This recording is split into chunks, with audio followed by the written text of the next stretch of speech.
good omen. You're right. I do believe the worst is behind us.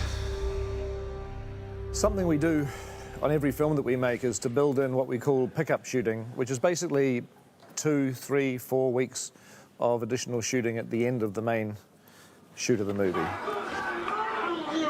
There's a lot you don't know about the story until you see the film for the first time. We could have an orc flying through the air out in this shot here. And once you see it all put together, you know, things become obvious about what's needed to clarify the story and make it work better. Pickups are very much the process of crafting the finished film. It's never really reshooting scenes that you didn't get right the first time. It's usually actually inserting extra emotional beats into pre-existing scenes. Now, if you could fill in that card. Thank you. Keep going. There's things like Bilbo trying to save Thorin's life when the wargs attack. We never had that in our original shoot. By the end of this first film, you needed to feel that Bilbo was one of them and is actually, in his own way, extremely brave.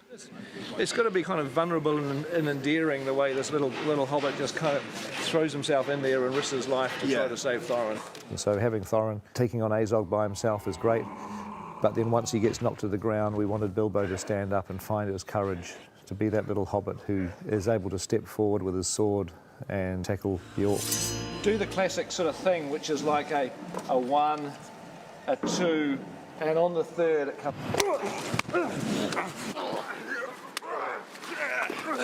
Thorin has more cause than most to hate orcs.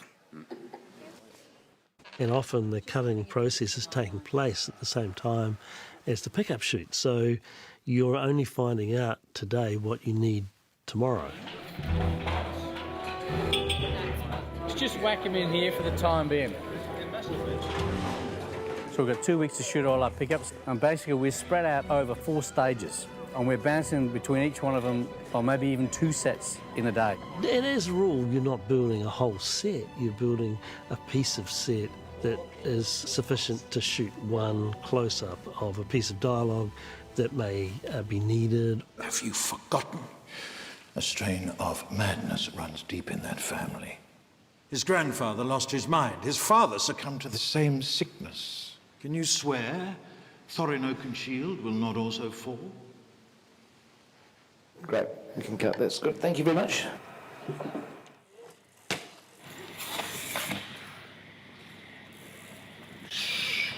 Not allowed to ride your bikes in the studio. Second unit had wrapped, and there were still some pickups that Peter still wanted to get, so they asked me to direct the splinter unit. We're on our 5th setup for today, just picking up lots of little pieces. The movie is never shot until it's shot. And you've got the staff, and the weight falls, and it goes. And Splinter Unit, we are there to do a lot of shots that Peter obviously don't have time to do, and it's a lot of shots that involve sometimes action, so stunties, or sometimes just insert of picking up a sword. Biggest part of our day-to-day was getting Terry Notary as the new orc to the film, Yazneg. It's the last week of shooting, and Peter has asked me to play Yazneg.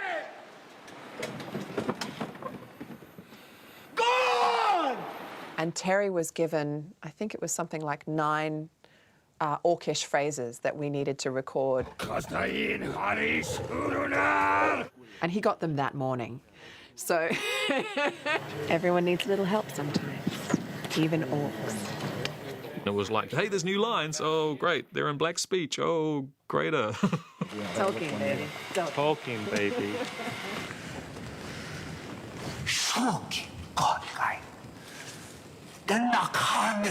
So it's fun to be shooting on Weathertop again. I remember the first day we shot on Weathertop, it was actually Viggo Mortensen's first day of shoot. Him as Aragorn fighting the ring wraiths. It was a long, long time ago now.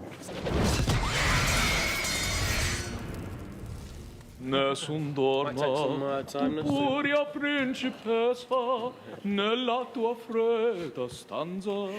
Guardi le stelle che tremano d'amore e di speranza.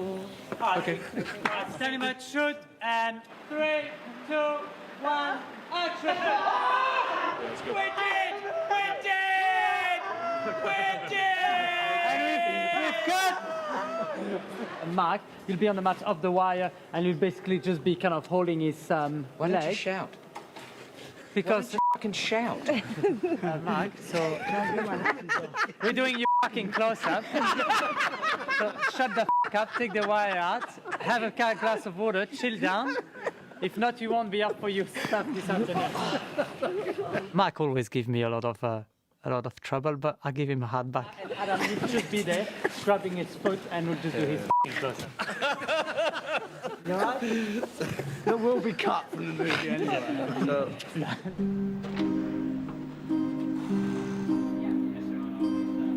Here we are, it's the old nose.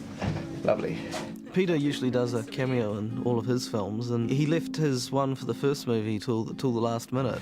I've either got to be an elf, which I really not that cut out to be an elf. The only other options are a hobbit or a dwarf, and I never got to be a hobbit, so I've run out of choices now. That's another sense in which this is a home movie. Often people who work behind the camera do get their moment in front of it. Carrock called up and said Peter had suggested You got a big costume? that I do this morning, so yeah, sounded good. I kind of do it now because everyone expects me to do it. I get asked about it, so I kind of think the day I say, oh, I didn't bother doing a cameo, it somehow feels like I don't care about the movie or something. So I kind of find myself having to do these cameos now.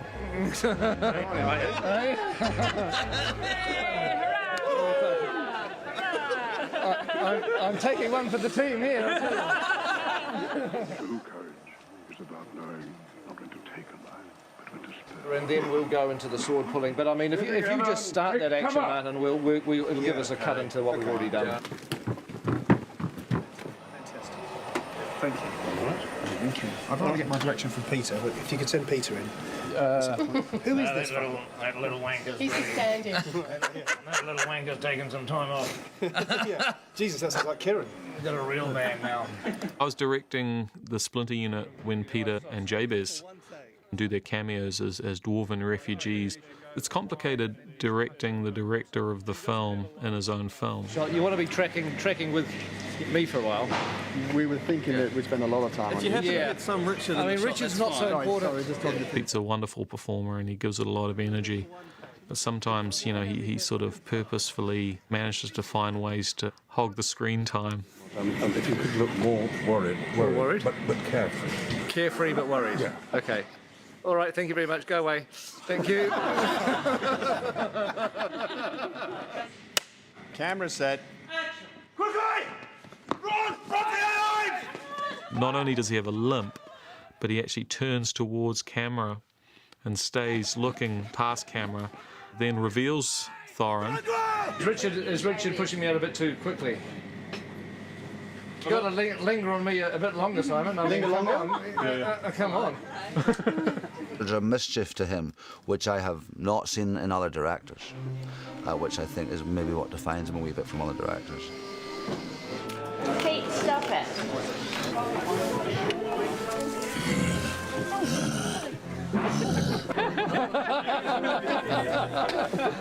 We were hoping for a bigger fright, Victoria. Oh, sorry, I've worked in the movies too long. Gandalf's asleep.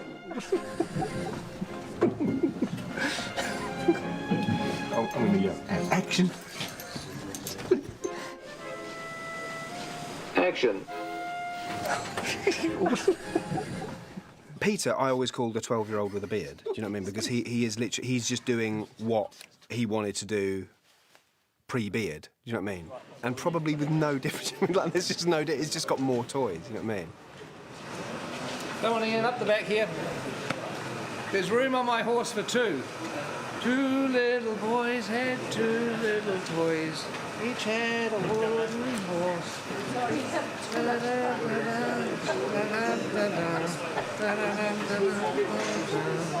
There is room on my horse for two. Would you like to be wetted down now?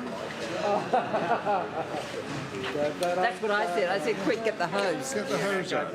It was fun. It was relaxed. It was collaborative. It's a long shoot, but it was enjoyable. Every single day was kind of fun. I can go just as fast with two, isn't it? I can go just as fast with two.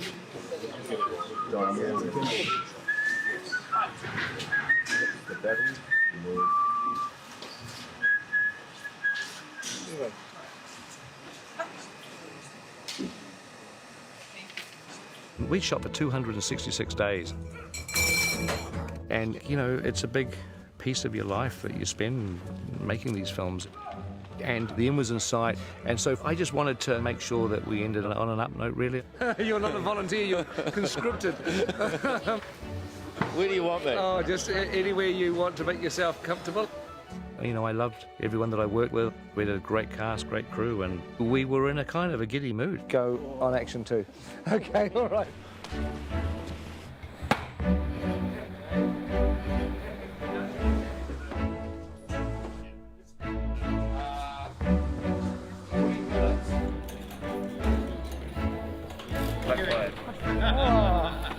Let's do it.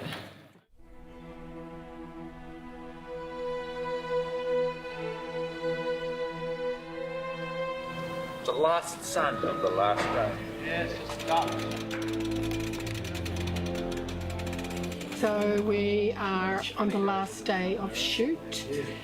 We're shooting the last scene of film 1. We have a very emotional scene where Thorin realises that Bilbo is a hero, and they turn around and they look to their future, which is Erebor. Well, only a few more hours to go, guys, and you'll never have to wear these fat suits again until next year. Last day of pickups, very exciting. It was the actual last shot in the movie. Is a really nice way for everyone to finish, and you kind of have all gone on this journey, not just the characters in the movie. We'd all gone on this journey and come to this really nice, hopeful ending. Everyone was in a very joyful mood that day. How many setups left, Ems, after this? Well, we've got this one.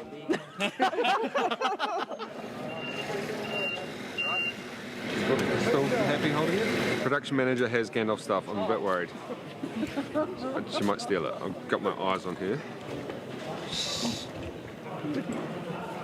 Oh, she's doing balls. That's like Columbia, right? Like a flaming torch. What's interesting is that on these huge shoots with way, way more people, the camaraderie doesn't develop over 6 weeks or 10 weeks. It develops over 262 days. Yep. Just go back into the hug for me, please. Just hold that for a moment. Do you want a little ding under? Okay. Finally reaches a point where it feels comfortable with their brothers and sisters, you know. You cannot get as close as we've all got on a film like this. Whether people like each other or not, the emotions are still there. It was a very happy environment on set, and you know, generally it always was, but everyone was pretty happy to have made it to the end, especially the cast. Hey, come on in, guys. This is it. Last shot, 2012. The Hobbit was our life for 2 years. It was very, very long. Thank you. So when the shoot come to an end, you've got all that excitement, but that sadness as well. You look around and think, we got there. You know, we're all still here. We're all still standing. It's a really great feeling. Thank you. You too, pal. Thank you. Gee, it's too much. The dynamic on this film, I think, has been quite, I hope, quite egalitarian among the cast. I mean, the crew are scum, so, you know, we don't treat them well. Yeah, definitely. I hope I see you again in the future, I'm sure. That probably won't happen, but don't delude them. It's unfair. It's unfair. Just cut. No, I will not call you. Drinks are only for the cast and crew, OK? You are now moribund. But among the actors, it's been quite equal, I hope. You know, that much testosterone and that much kind of male ego around the place would be very, very easy to get frayed with each other. But we haven't. It's been really, really good.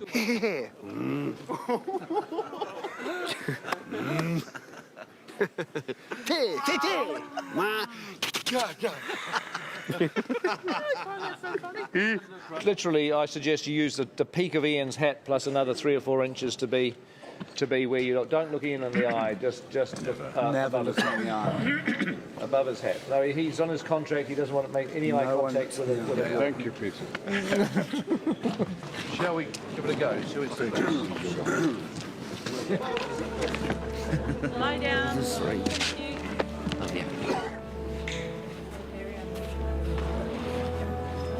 All right, here we go. Okay. That was an amazing day. Towards the end of the day, we realised that a lot of people were gathering in the studio space, other members of the crew and production team. So it was an important, almost sacred moment, the final shot. I think there was hundreds of people hidden behind Peter's tent watching the monitors. You couldn't move for everyone standing waiting. Last thing we had to do when we were done with the shot, you know, end of the movie, end of the shooting, and the dwarves came up to me. They said, oh, they really wanted to do something special for Martin. Yeah, I was just aware of the fact that we hadn't really done anything where we just kind of had somebody on. Has nobody told you what we're doing? No, nobody's told me.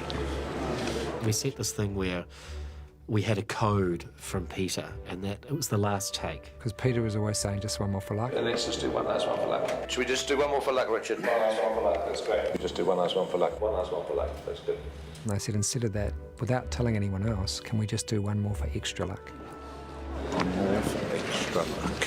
Because the code is extra luck.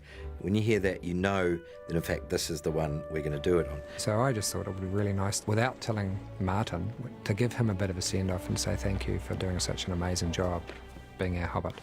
All right, let's see if we, I guess we call this one more for extra luck. Ready to see, here we go, and action.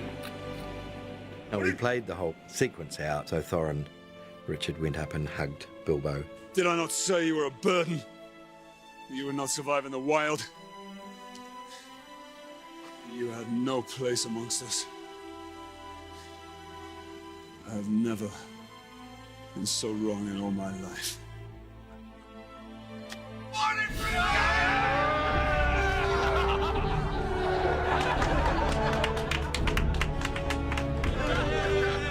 And it was a fantastic moment. And then Peter came up on the set and we all embraced.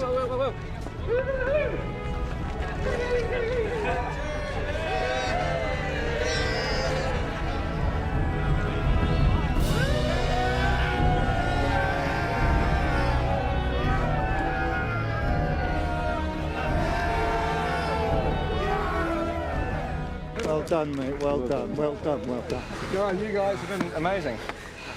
Cheers, Pete. I must admit, when I had my little experience with a dwarf, I absolutely hated it. Really uncomfortable and hot. So I don't know how you guys did it. Okay. So a lot of hilarity broke out, and it was a really lovely celebratory way to express the last shot. It's been such a huge journey, like for myself and all my brothers, and we are brothers, and all the dwarves. It'll be a part of my life that I'll never forget.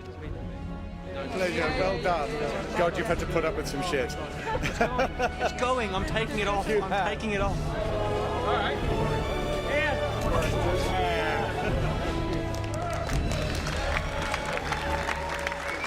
You know, to top it all off, the entire crew is there and we are given some absolute treasures.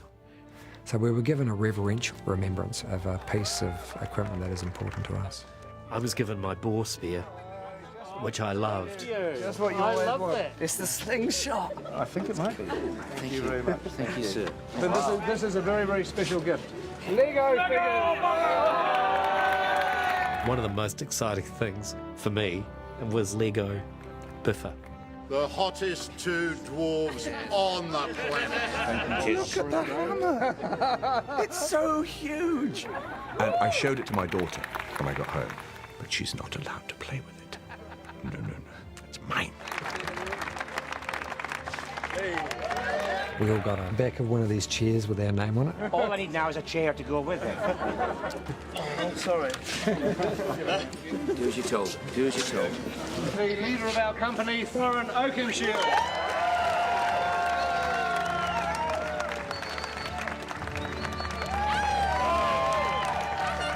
Thorin got given Orcris, which is that special sword that Thorin has for battling all of the goblins. Apart from wanting to say thank you to Pete and Fran and Phil, I just want to say I've never seen a crew work as hard as you guys have. And I apologise for being so grumpy all the time. I've never seen anything like it, and I can't wait to come back next year and see you all again, so thank you. We've all been working long and hard on a movie called The Hobbit, and here he is.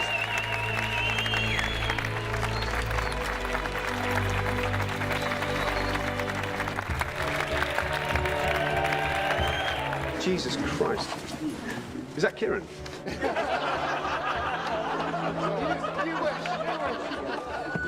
That's f***ing great.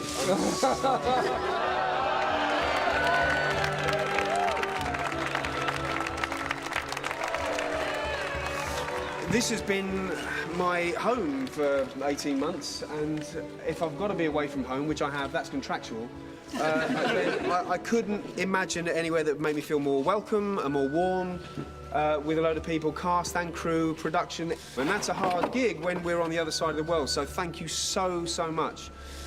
I've had a real blast with my fellow actors. As Richard said, the crew has been f***ing outstanding, and I get this. So thank you so much, and thanks to the Holy Trinity. We've had an incredible cast, and now we have to say goodbye to somebody who is, I think, one of the world's most beloved and fantastic actors, Ian.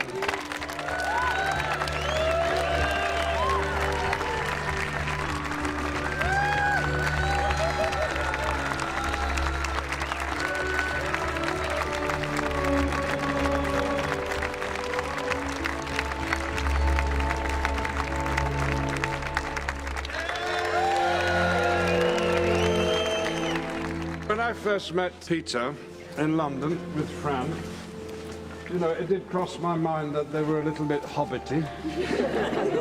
And then when we came to do this second lot of films, I thought, well, no, of course he's not a hobbit, he's a dwarf, isn't he?